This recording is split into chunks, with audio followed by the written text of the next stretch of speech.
Thank you, Alex. And just a quick note of thanks to everybody who has been involved in putting this effort together. It's really impressive to know what's gone into this symposium in years past and the extra effort that goes into putting together a symposium that's in this hybrid form. So we really appreciate all the work that everybody's done. Thank you very much.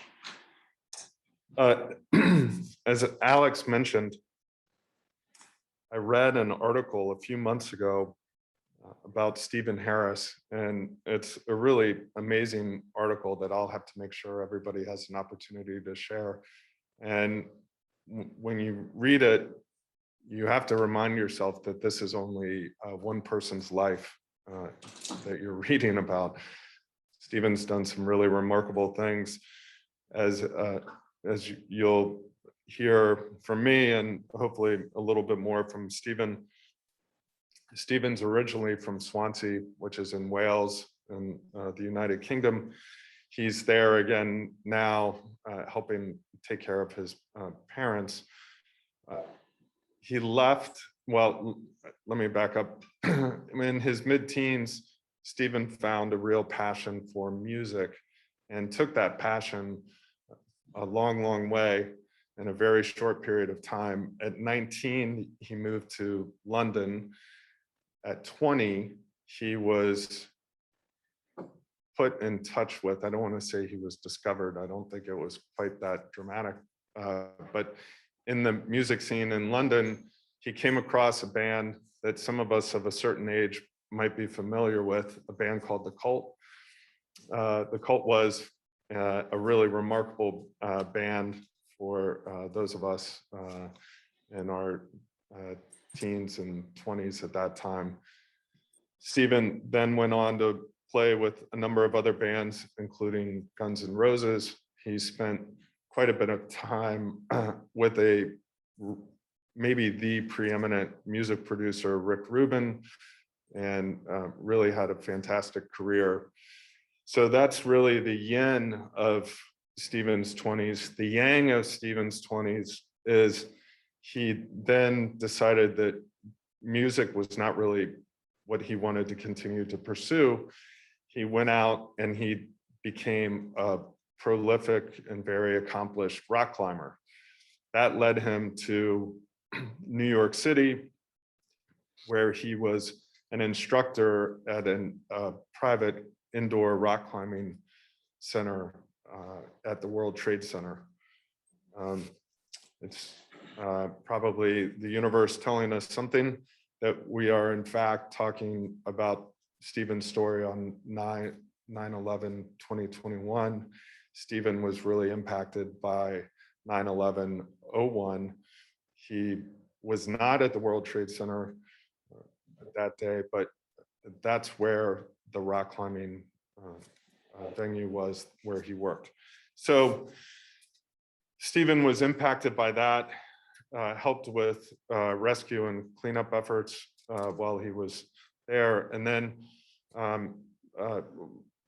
that led him down a path to a medical career. Stephen went back to school, didn't just go back to any school, he went back to Columbia University, and then was admitted to Mount Sinai Medical School.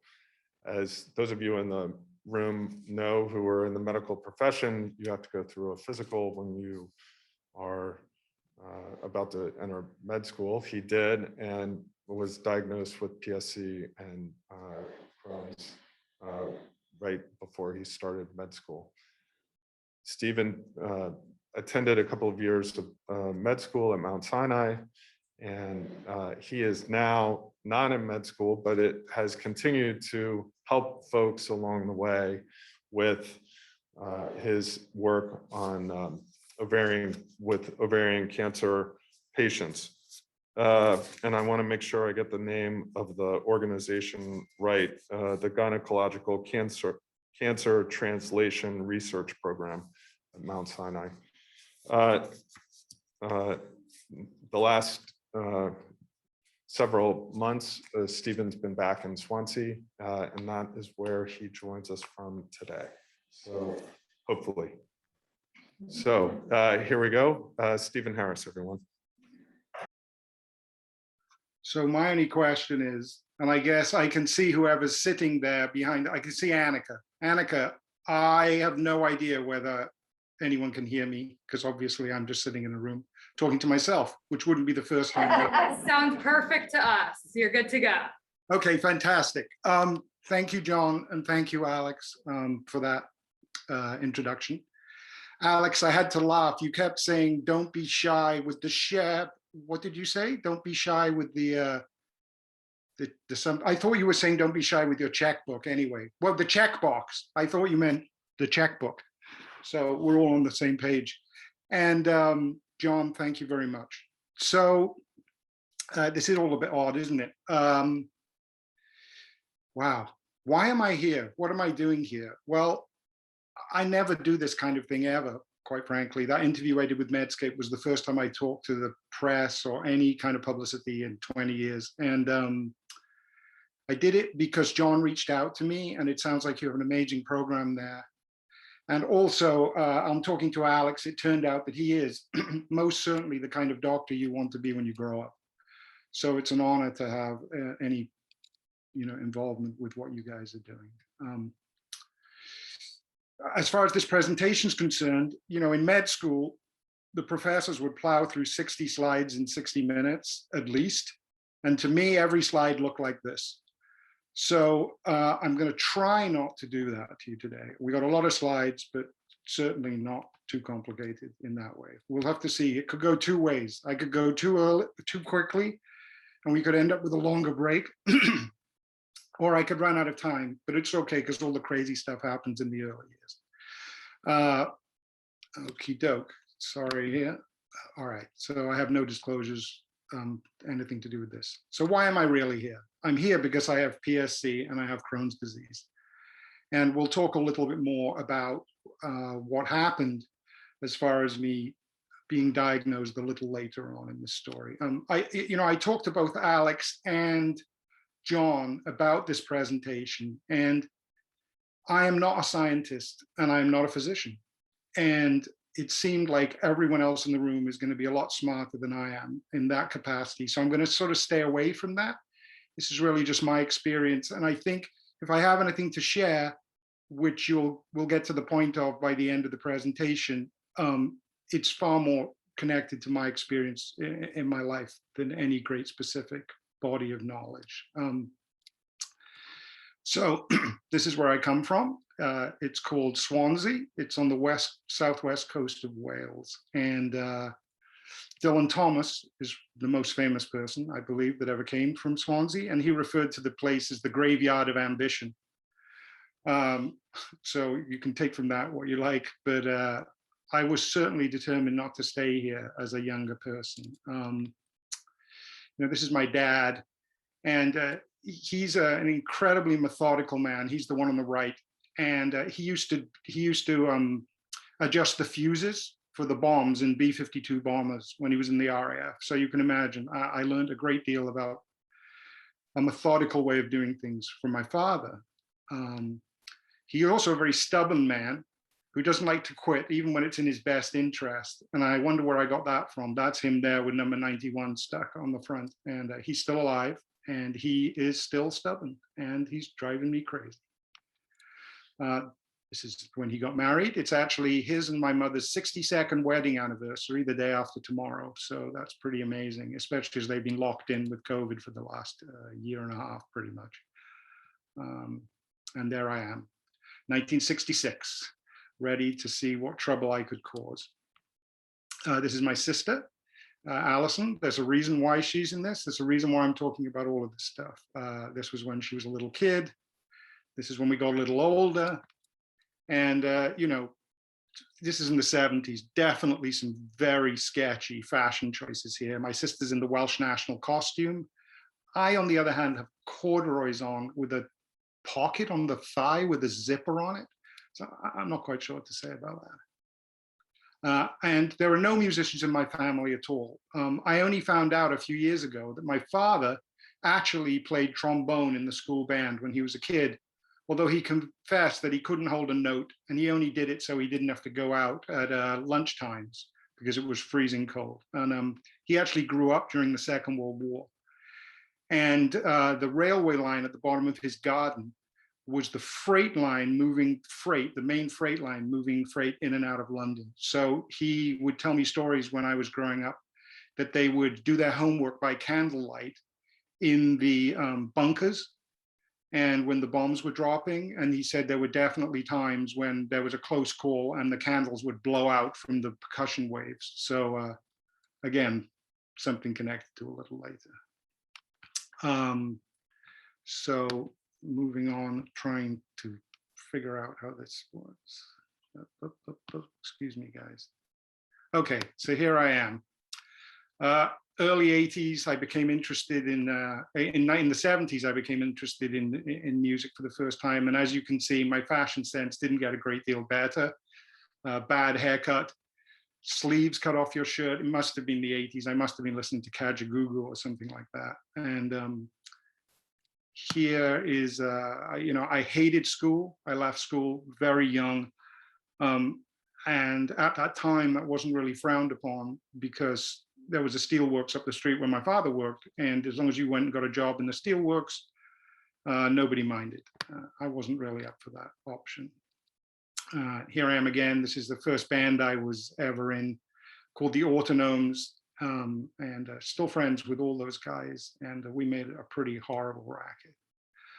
Life was pretty interesting and carried on for a few years like that. I was playing in bands, doing terribly in school.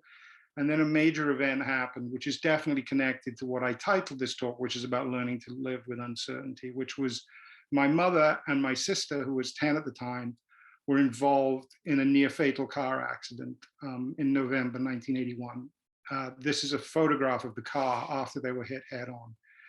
And my mother was, they didn't know if she was going to survive. And my sister had some really severe facial injuries. Again, there's a reason why I'm showing this picture, which I'm not going to stay on for long. And this is the local hospital. I sat in this hospital for 3 weeks as a 14-year-old, 15-year-old on plastic chairs while the nurses came in and out, and the priests, and they didn't know if she was going to survive. And it was a terrible, terrible sense of powerlessness, of helplessness. And it was definitely something that affected the way I looked at things moving forward in my life. And that corridor, in a way, is sort of burned into my mind. And my mother did survive, but she spent many years in rehab. Although if you met her today, you wouldn't know, because she is the poster child for neuroplasticity. And that's a separate conversation, but unbelievably amazing. So I was really terrible at school. And I was looking forward to leaving at 16 and going on the dole, which I guess, I don't know what the equivalent is in America. I guess it's Social Security. And I was so excited. It was 16 pounds a week of free money, and I could do whatever I wanted. And the month that I left school, they stopped it. And they said, no one is going to get free money anymore. We've got this new thing called the Job Creation Scheme. And if you can borrow £1,000 or raise £1,000, then we will pay you £50 a week and you can run your own business. And I just thought that was the greatest thing. So my father, God bless him, lent me £1,000 and I started my own record label with a friend of mine called Steve in my bedroom. And these are some of the artists and records. These are actually the sleeves of some of the records we put out. We had a company called Fierce Recordings, and we released 7-inch singles. I know a lot of you won't know what that is, but little round bits of plastic. And by bands like the Jesus and Mary Chain or Sonic Youth, and before they were famous. And we just had a fantastic time. During that period of time, I was traveling to London a great deal, and I met a gentleman called David Balfe, and he was running his own record label called Food Records. He went on to sign some bands that some people might have heard of called Blur and Jesus Jones. And basically, he told me about a new project that he had called Zodiac Mind Warp, and that the guy was looking for a bass player. And I don't know why I did it. Why would anyone do it? But I packed up my bags, literally borrowed a train fare off my parents and moved to London. David Balfe had recently broken up with his girlfriend, and he said I could go live with him. So I went to live with him, and this band started. And for the first 6 months, about 4 people came to see us and laughed at us and thought we were absolutely terrible. But actually, we were in the right place at the right time. And what happened was, suddenly we started to get successful. So this is now 1985, the beginning of 1986. So first of all, the rock magazines like Kerrang started publicizing us. And then these are all weekly publications in the United Kingdom. Then a magazine called Sounds, then a magazine called Record Mirror, then Sounds again, then the NME, the New Musical Express. And basically, everything went completely crazy. We sort of became the most famous band in Britain that year. In Britain and Europe, in America, it never happened. But in Britain, where the weekly music press has such a fast turnover, unlike, say, the Rolling Stone, where it takes 3 months for a lead story to happen. In Britain, we sort of became, I guess, sort of like, in a way, what Britney Spears became at the time that she first became really famous, where she couldn't walk down the street without people chasing her. And I had girls camping in my front garden, and it was pretty crazy. We were in this movie with Bob Dylan, and we had to do like 100 takes of the same scene, because we'd be playing for 10 minutes and then he'd have to say one line, and he'd just look at the camera and be like, hey, can we do that again? And it was just crazy. And obviously I'm giving you the PG version of all of this. So we had an amazing time. All of 1985, 1986, life was completely bonkers. I mean, I'd been in school 2 years earlier, and suddenly it was a dream come true, really. I mean, I was on the cover of the magazines that I used to buy when I was a kid. And so I'm not very good with PowerPoint, I'm sorry, guys. What eventually happened is there was only room for one big head in Zodiac Mind Warp, and it was Zodiac's band. So I had to go. And it just so happened at that time, the Cult were making an album called the Electric Album in New York, and they invited me to go and play with them. So I flew out to New York on January the 3rd, 1987. I was 20 years old, landed in Manhattan, yellow taxi cab, looked like, you know, the guy who picked me up looked like an extra from Kojak. We drove to Electric Lady Recording Studios. That was Rick Rubin, who was producing the album. And it was exactly what you can imagine if you've ever dreamt of those moments watching MTV, to be in that. You know, it was just an incredible thing. And then we did this big world tour, and here's some pictures. This was taken, I think, at Madison Square Garden. Yes, exactly. This was taken somewhere else. And here we are. We did a big tour with Billy Idol. There's Billy in the background with the blonde hair in the middle. And we had a pretty crazy time. And during that tour, I became pretty good friends with Rick Rubin. And oh, I forgot to tell you the story. Sorry. So one of the things that the Cult had a lot of followers were skateboarders. For some reason, skateboarders liked the Cult. So I became friends with all these different guys. And one of them was a guy called Tony Hawk, who at that point wasn't famous yet. And he came to see us play at a show. And he said, hey man, when do you come, let's go skateboarding in the car park. So this was the night before we played a sold out show at the Long Beach Arena in California. And I broke my foot skateboarding with him. I was afraid to tell anyone. So I took electrician's tape, duct tape, and I duct taped my foot up inside a sneaker and played the show. That's actually a picture of the show with me pointing at my foot. And it was pretty mad. And what happened is Tony felt so guilty about me breaking my foot that he gave me one of his skateboards. That's the picture of it in the background. basically it was an incredibly rare skateboard, sort of one of the prototypes of when he first started becoming famous. Recently, an almost identical skateboard in a different color, he donated to the National Museum of American History. And it's sort of considered a sort of priceless artifact.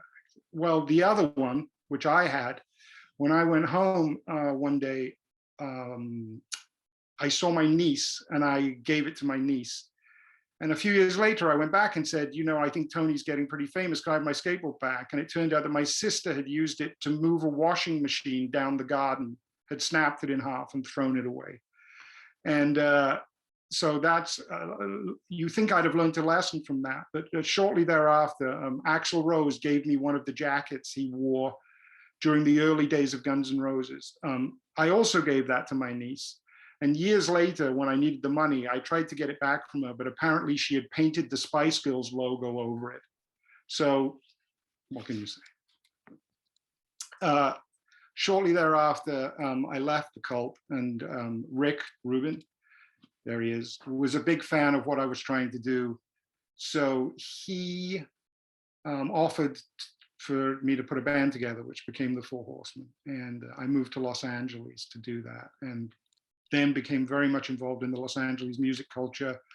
You know, the Beastie Boys were there making their second album, the Red Hot Chili Peppers, and that whole scene was a very exciting time in Los Angeles. And one of the things that happened, which again, tying back to the idea of this conversation I'm having with you guys about, you know, living with uncertainty, is we didn't have a bass player and we couldn't find a bass player anywhere.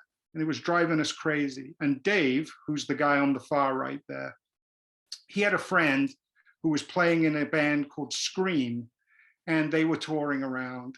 And he got a call one night from this guy, Ben, and Ben said, listen, the band have broken up. I'm stuck in Vancouver. Do you still need a bass player? We said, yes. Would you like to come down? He said, yeah. He said, listen, the drummer's name is Dave, and he hasn't got anywhere to stay. Can he come and sleep on your guys' couch until he gets his act together? So we said, sure, come down. So this guy, Dave, comes down. He's a goofy guy, very funny, really nice guy. He's living on our couch. And he's going out every day trying to get rehearsals for bands and trying to get in a band. And he was really jealous that we were in this band that had Rick Rubin producing us. Oh man, you guys are amazing. You know, what am I gonna do? And he came home one day and he said, I'm gonna join this band. They asked me to join. It's like these weird guys from somewhere near Seattle. And they're like a three-piece, like a punk band. But their songs are amazing. So I'm gonna join this band. So he did. So Dave was Dave Grohl, and the band he joined was Nirvana. So talk about uncertainty. So our album came out in 1991. And as you can see, you know, top 10 on radio. Something I liked was it was doing better than The Cult, which was kind of funny, had a bit of a rivalry with them. Then it became the number one most added record on American radio. And this was it. We were it. And then this record came out. And if any of you are aware of your music history, at this moment, there was nothing. Anything that had long hair or cowboy boots or was rock and roll was obliterated instantly as Nirvana took over the world. And as you can see, at this point, I resigned my membership to the British drinking team. There wasn't really much of a future left at that point. And let me say that this thought bubble was not the thought bubble in my head on that date. So you can see here, it was in November 1990, actually when this picture was taken. But I was completely lost. The music business was over for me. I lost my record deal, the band broke up. And I had been doing this, playing music since I was 11, and had sort of waltzed into this, you know, had a record company, 3 record deals in a row, all of which had been successful.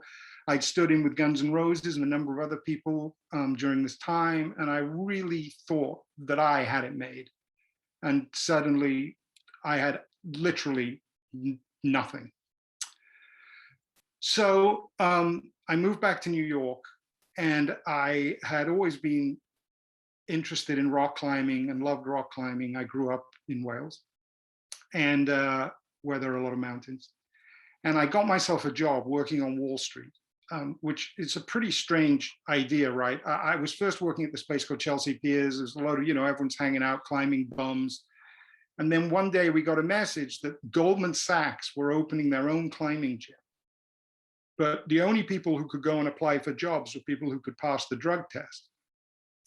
So being as I had resigned my membership to the British misbehavior team, I could do that. So I went down there and I got this amazing job working at Goldman Sachs, teaching rock climbing. It was very odd. I had a pass that said I worked for Goldman Sachs. I had all the privileges. They helped me get my citizenship. But actually what I did was taught rock climbing in their gym. It's not, I want to pause for a second here. It's not often that you know exactly where you were at a certain time in your life. And I'm sure all of you are thinking about that right now, because you probably know where you were today if you're old enough. I was on a climbing trip with an old school friend of mine, and we flew back to the USA early on a Monday, and I went into work on a Monday morning to do a bunch of stuff. And then I went home. I lived in Washington Heights, and I planned to go in really early the next morning. I remember being up and sitting there. I was going to do my paperwork and get everything back in order and get the gym in shape for the day. And at about 9 o'clock, my phone rang. It was the only phone call I received that day. And that was 9/11. I was really lucky not to be there. I should have been there. And actually, I couldn't get through. All the phone systems went out. All the cell phones, the landlines in Manhattan went out. And I couldn't contact my family. And it took me until that night to be able to get through to them. And obviously, this was pre everyone having the internet. And my parents had been contacted by the British Embassy and had been told that I was on the missing list because I was actually listed as being at work that day when I wasn't, and nobody knew that I wasn't there. And I had no way of telling anybody that I wasn't there. A lot of my friends were there. Fortunately, none of them were actually killed at that time. Some have since succumbed to illnesses related to the attack. But when I finally did speak to my father, we talked about that time where I told him I was really afraid and I didn't know what was going to happen. I actually thought that there was going to be a nuclear war and the world was going to end. And I remember my father saying to me, now you know how I felt when I was in that bomb shelter when I was a kid doing my homework. And I did. This was my company headquarters. On the left is a picture of the building prior to 9/11, just to give you some sense of that. And this was after 9/11. The building is directly across the street from the Twin Towers. And as you can see, the damage was pretty catastrophic. What actually happened is I went down there the next day. We were told as employees of Goldman Sachs that there was no way that the terrorists were going to stop the stock market opening the following Monday. So everyone who worked there was going to go down and do their job, even if it was teaching rock climbing, or in our case, helping tidy up, not in this building, obviously, but in another building where the rock wall was. We were told to attend. And so we were given passes, which allowed us to get below Canal Street. So we would go through the security cordons. And then what happened is there was a supply depot just on the outskirts of Ground Zero that was organizing all of the volunteer, the water, dry socks, all of the supplies, respirator filters, which never showed up for the firemen and the rescue workers. And so what I would do is I would teach and help at Goldman Sachs during the day. And then at night, I would go over and spend all night volunteering at this depot. And then in the morning, I would come in and go to sleep on an office floor, a spare office floor in the building, and then would teach again. And this went on for a few weeks until things changed a little. In wake of this happening, I decided to go back to school. I had been an absolutely terrible student, terrible. And I was very nervous about it. This is actually just a relevant picture to today. This is actually part of BMCC, which is the Borough of Manhattan Community College. And that was destroyed during the attacks. It's since been rebuilt. So I went to community college. I worked during the day. I went to community college, and I realized, and I didn't know what I really wanted to do. And the woman who was in the admissions office said, well, it's obvious that you should go be a doctor. And I said, you've got to be crazy. I'm like 36 years old. I'll be like 46 before I qualify. And she said, well, you'll be 46 anyway. So somehow that logic stuck. I did struggle with some of the classes. I think my first class was algebra. I didn't even know how to do long division. And what happened is it turned out that a lot of the guys I was teaching rock climbing at Goldman Sachs in the evenings were PhDs who had come over after the Berlin Wall had come down.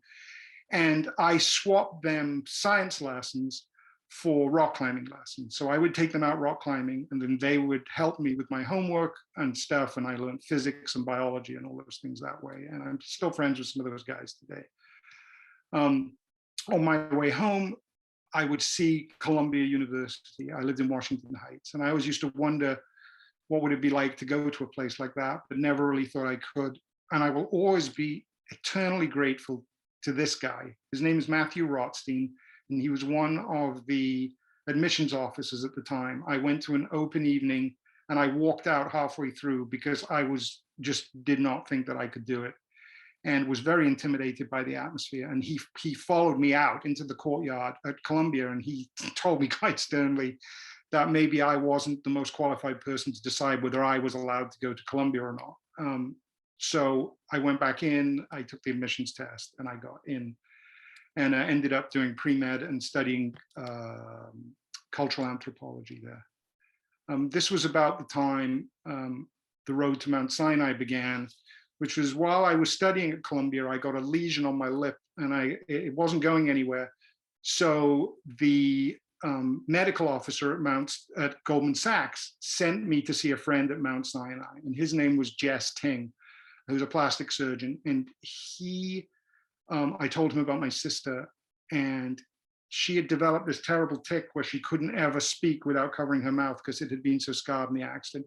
So he flew her over at his own expense, and he fixed her mouth. This was her mouth decades after the accident, pre-op, and this is after he had fixed her. She had a bandage on for 2 weeks, and when they took the bandage off, they gave her a mirror, and the first thing she said was, "Can you tell me where the nearest store is that I can buy a lipstick?" Because she had never put lipstick on in her entire life. And so we took her shopping, and it was pretty cool.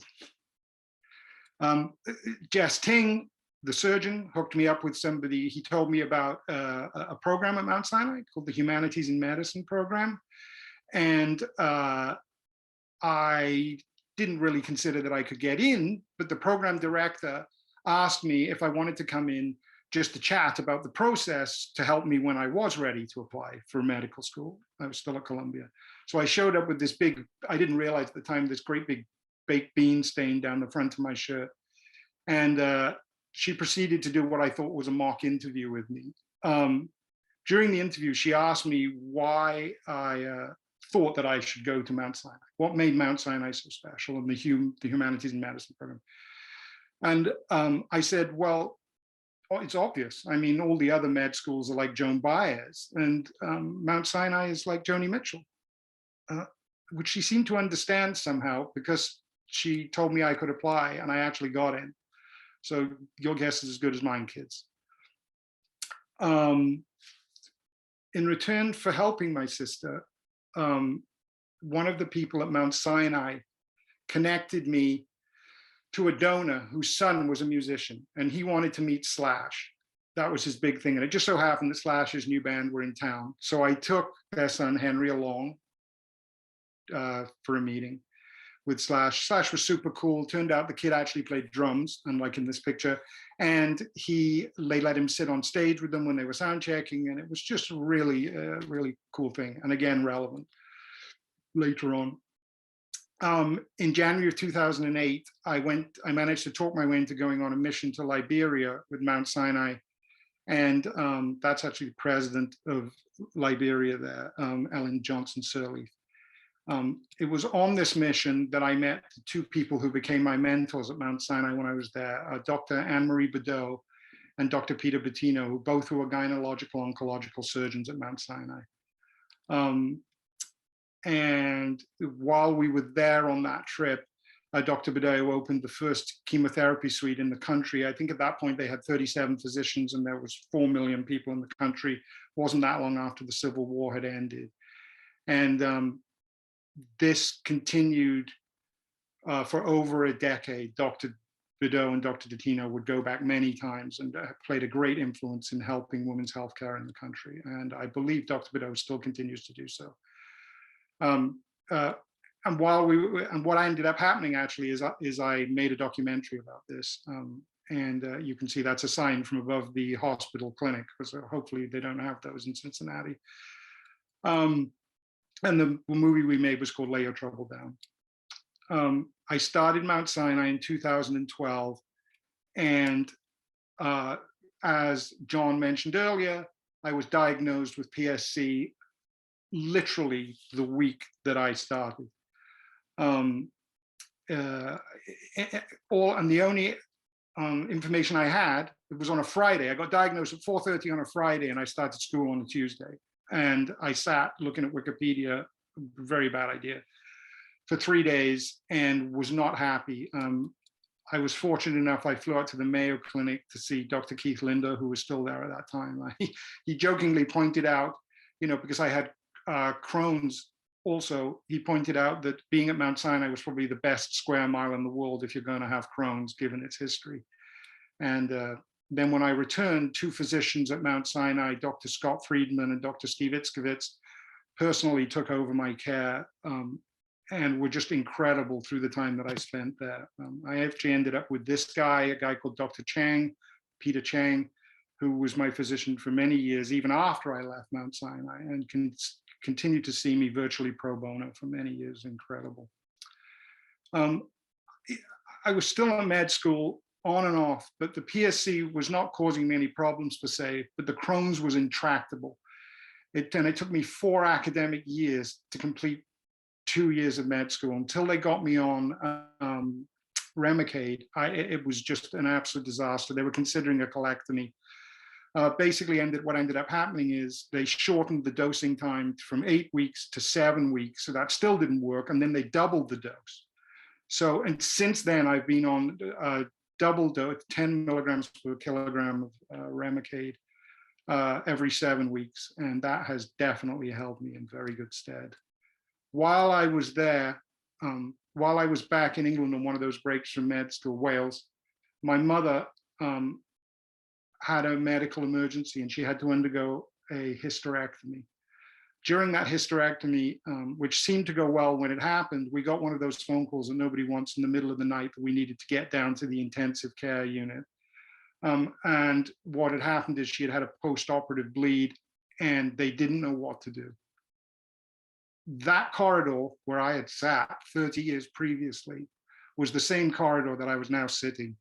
Except this time I didn't feel helpless because I called Dr. Bettino, who is a specialist in this kind of surgery. And he discussed the case with her surgeons, helped them make the right decision, and my mother survived.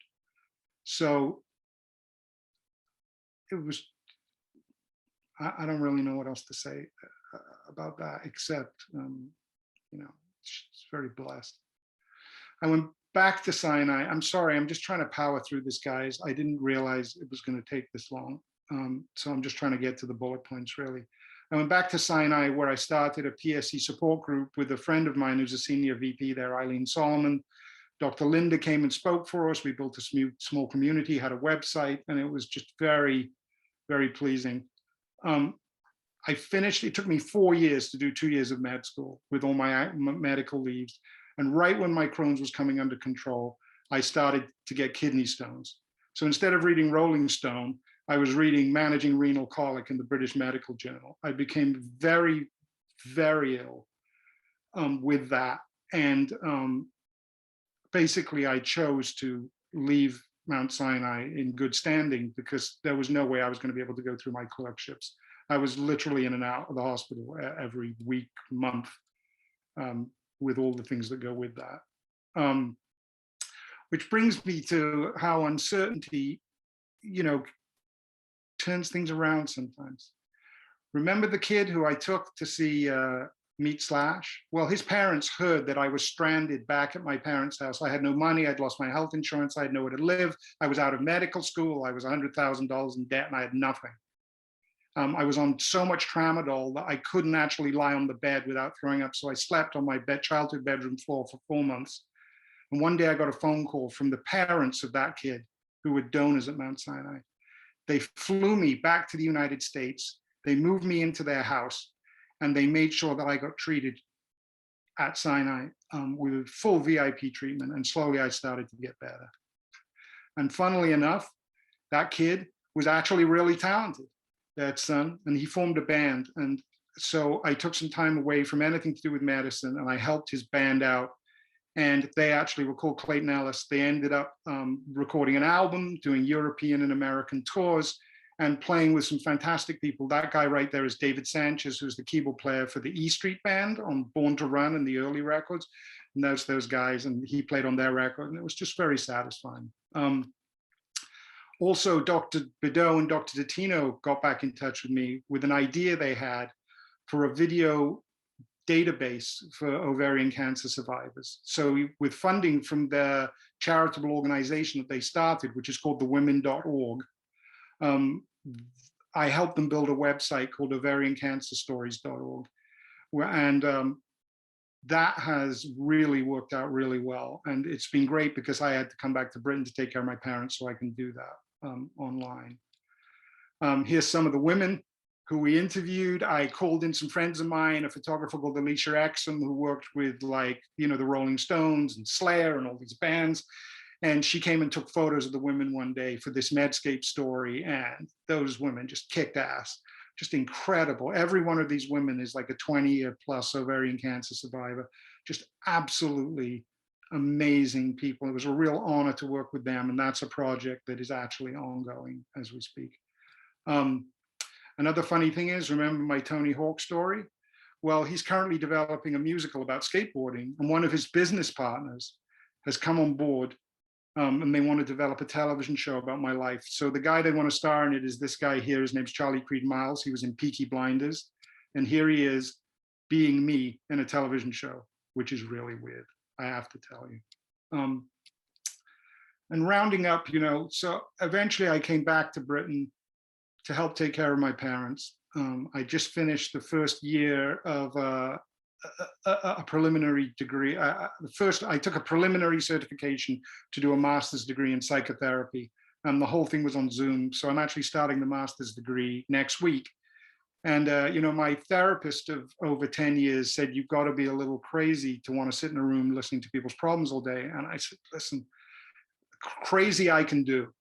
So I'm really excited about that. And I feel like it's a realistic goal for someone with my continued health problems. So the moral of this whole story, as erratically as I've told it, is living with uncertainty. I think it's fair to say that my life has had its ups and downs, not least of all being diagnosed with a disease that, and in the words of the physician that told me that I had PSC, he said, you could just be fine. You could just live your whole life fine.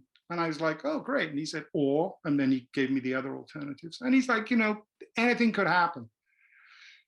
And in my life, it's certainly true that anything can happen. So if you actually think that you know what's going to happen, you probably don't, because I thought I had it made. I thought I was an idiot who was never going to get out through school. I thought I was going to be a rock star forever. I thought I was going to be homeless. I thought I was going to get killed in 9/11. I thought I was going to be a doctor. And all of these things. And yet here I am, a million miles from those places, but at the same time, right there. And so I just want to finish by saying that I'm still on Remicade, and I have to go to the hospital every 7 weeks to get that Remicade. And they moved the infusion clinic recently to this corridor. And what are you going to say?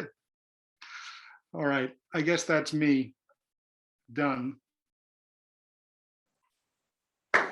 Thank you so much. That was wonderful.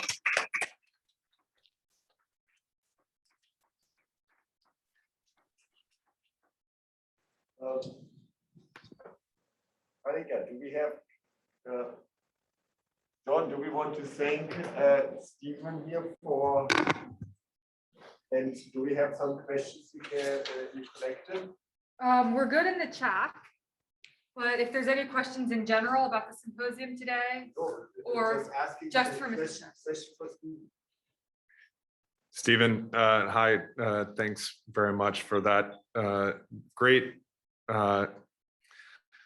story, and the fact that it's real is all the more fantastic. So really appreciate it. Good seeing you again, and I hope the next time it's in person.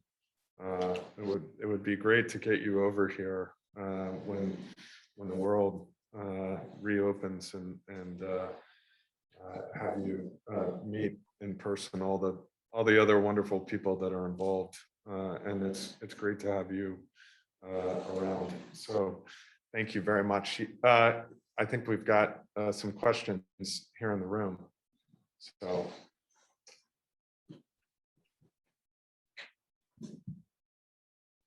Stephen, thank you. That was a real pleasure listening to you, and just fascinating, and being a music fan, especially interesting.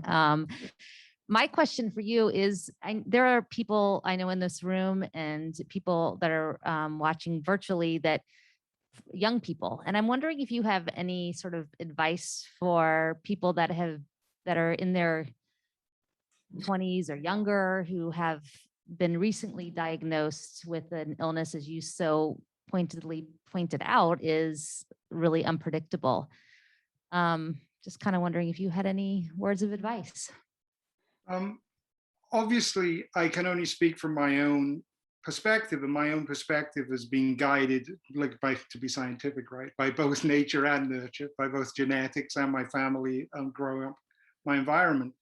And I think I was fortunate enough to be raised and helped by parents who were a certain way in a time and an era. So I find it very difficult. You know, Alex and I have had a couple of conversations about Billie Eilish recently. And one of the things I noticed about the difference in music today is that everyone in my generation complains that it's tuneless and horrible and it all sounds the same.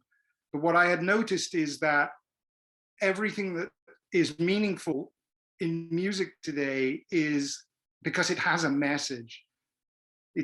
The kids today seem to be more interested in the message and in the meaning of what people are saying than necessarily the tune. And I say that directly related to your question, because of course they are a different generation to us, the people that you're talking about. And I just think that for some reason I was lucky enough to seize meaning through all this crazy story. There was meaning in it. And I think that if you can find meaning in your situation, being someone who has PSC, that you might find the journey easier, because that's what I did, because there have been some times when it has really been difficult.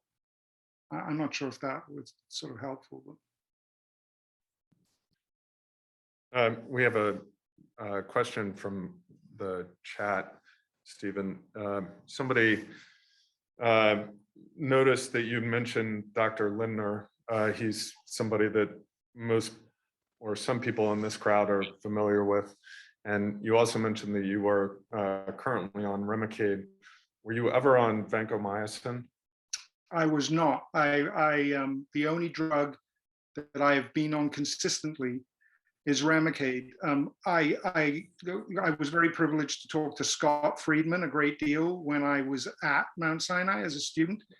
And every time I came off Remicade or didn't take Remicade, my alka phosphatase numbers went through the roof.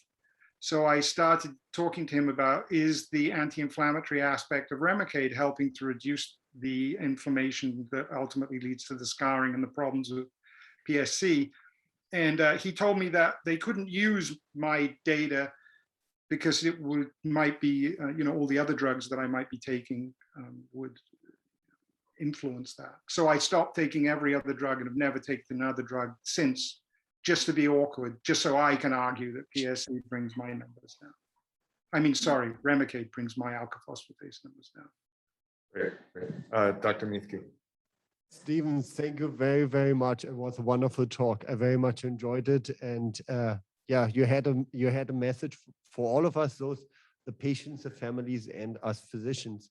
I was wondering why you decided to work for ovarian cancer and put your passion and your creativity for that disease instead of the diseases you are affected yourself. That's a very simple, actually, is when I went to medical school, I met Dr. Bedeau and Dr. Tino, and they just inspired me so much. I think if they had been dermatologists, I would have been excited about that. They took me under their wing. To some degree, I'm still under their wing. And the work they've done has just really inspired me and been really incredible. And if I'm going to be 100% honest, I would also say that I have a healthy respect for my PSC. And sometimes I don't like to look at it. If I'm really truthful, I don't want to look at my PSC all day, every day. I want to be able to live in the times when I'm feeling good without thinking about it. And so I think, I even struggled with doing this talk because of that. But as I said, after I spoke to John, I spoke to you, there was no question that I was going to do that. Okay, thank you so much, Stephen. I think we're going to move on to session 1. So thank you for that.